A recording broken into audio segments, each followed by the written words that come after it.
What is up, everybody? Hope you're doing well, hope you're feeling healthy, and I hope you're staying safe. I'm doing really well today because today I'm gonna do something fun on the channel. Well, fun for me and hopefully fun for you. I'm gonna show you how I dial in this Mesa Boogie triple rectifier for metal. But before I do that, if you're new here and this is your first time watching one of my videos, thank you for joining me. Welcome to the channel. My name is Scott Bino, and here on YouTube, I like to make videos related to guitars, amps, pedals, gear, and shit like that. So if you dig those kind of videos, there's a very good chance you'll dig my channel. So go ahead and hit that subscribe button. Seriously, click the button. Last time I checked my YouTube analytics, like 90% of you are not subscribed to my channel. What's up with that? Seriously, everyone, it takes like a second to click that button. It doesn't cost you anything, and it helps me grow the channel. I'd really appreciate it. Seriously, do it right now. Click the button. Yes, you. Yes, right now. Click it. I can see you. Click it. Click it. Okay.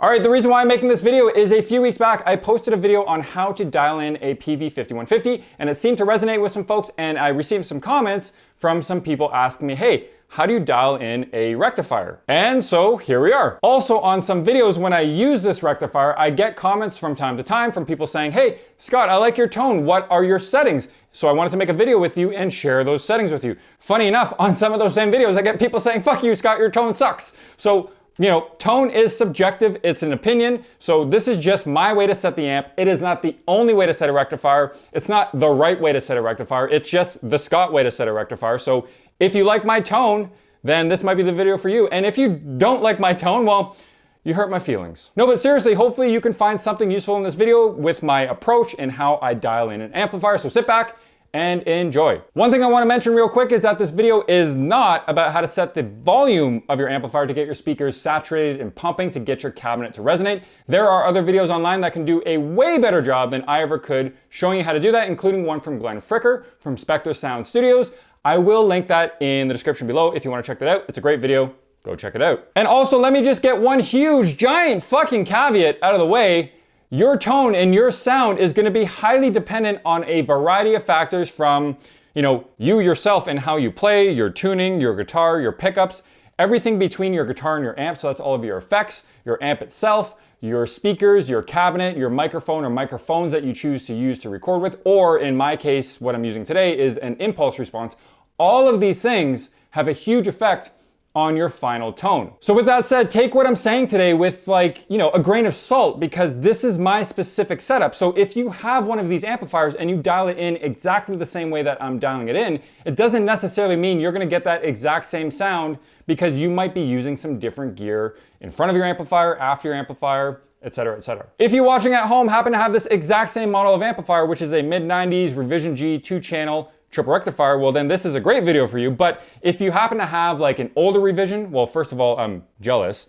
Or let's say you have like a single or a dual rectifier, or a 3-channel head, or a multi-watt head, one of the mini heads, or some other variation of a rectifier that I'm forgetting right now.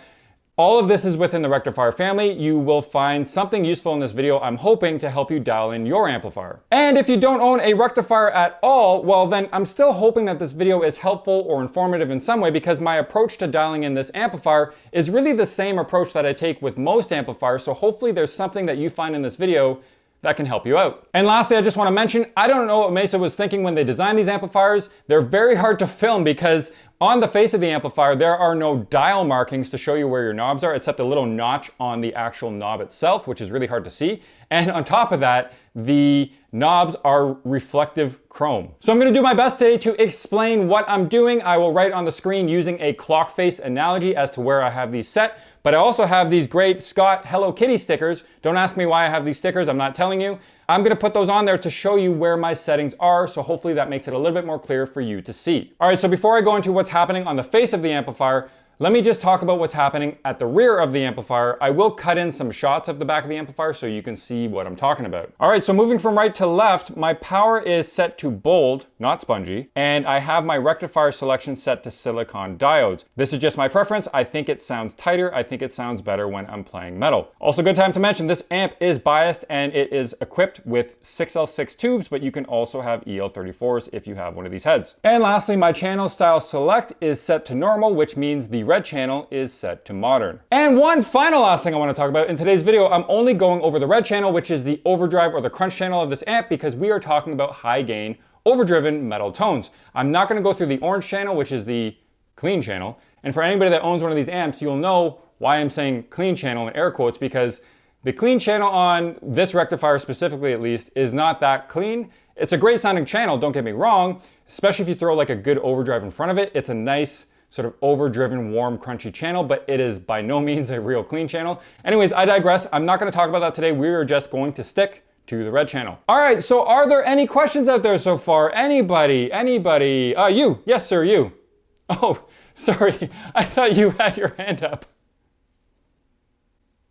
All right, so the first thing that I like to do really with any amplifier before I dig into it is make sure that I set all of my EQ and anything on the power amp side of things. So that's if you have like a resonance or a presence knob, I set all of that stuff to noon.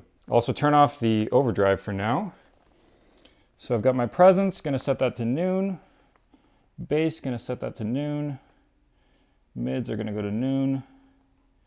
And treble is gonna go to noon. I'm gonna leave my gain where it is right now. The reason and the benefit for doing this is you get a true sense for the character of the amplifier. It's a good starting point to hear and understand what the amp actually sounds like with a flat EQ curve. It sounds like this.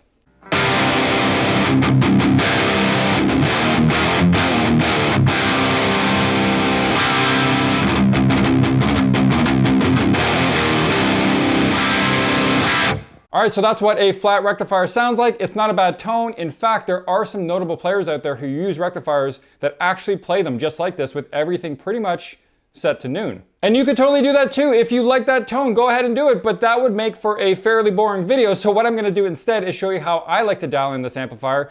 I'm gonna start with the mids because that's where I usually start with most amplifiers. And on this amplifier, like with a lot of amplifiers, I like to dial back my mids just a smidgen. So using that clock face analogy, I like to bring my mids back to about, I'd say like 10 o'clock. So that's about 9 o'clock there. I bring it to about 10 o'clock is where I like the mids. And that sounds thusly.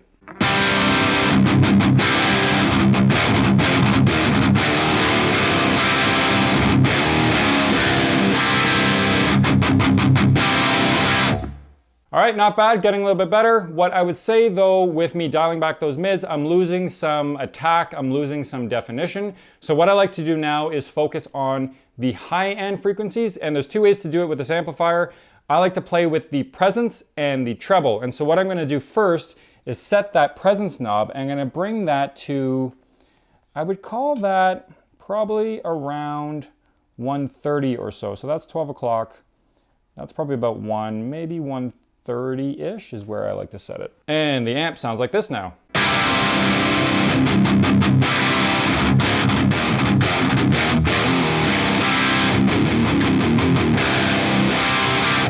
Getting better. I still want a bit more cut and a little bit more clarity, so what I'm gonna do is start to play with that treble knob. For me personally, I like to bump it fairly aggressively. You can choose to set it however you want to your taste, but this is just how I like to do it. So what I'm gonna do is set that treble fairly aggressively all the way up to about 3 o'clock. And now the amp sounds like this.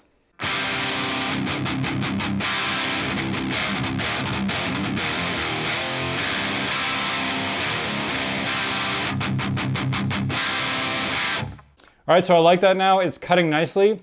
The last thing I want to do is address some of the lower end frequencies and bring some of those up, because right now it's a little bit tingy and it doesn't have as much sort of oomph or push. So I'm going to do that. And what I'll do is adjust my bass frequencies, and I set this in and around the same as the presence at around 130. And now this is how the amp sounds.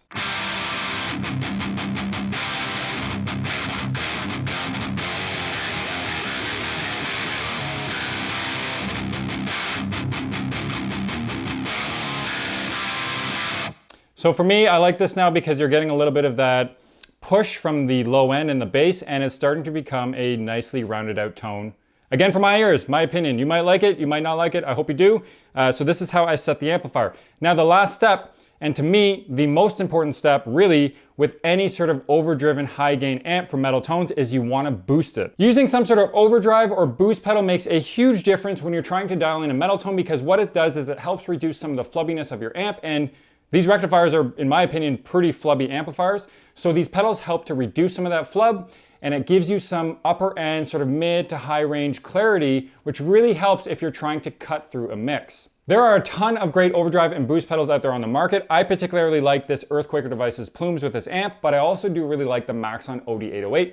Pairs really, really nicely with a rectifier. And one last thing I want to mention before I jump into the boost pedal is that you'll notice the gain on my amplifier. I have that set to probably around like 10:30, maybe 11 o'clock. I have that dialed back just shy of noon because depending on the boost pedal or overdrive pedal that you use, it's going to add some crunch and some gain to your amp. And I find if you have your gain set too high on your amplifier, it's either too saturated or you're going to get a bunch of feedback. So depending on what boost or overdrive you choose to use in front of your amplifier, you may want to adjust that gain up or down and sort of play with it to get the level of saturation that you're looking for without too much feedback to get that tone that you want. All right, so let's hear how the amp sounds with the pedal off and then with the pedal on.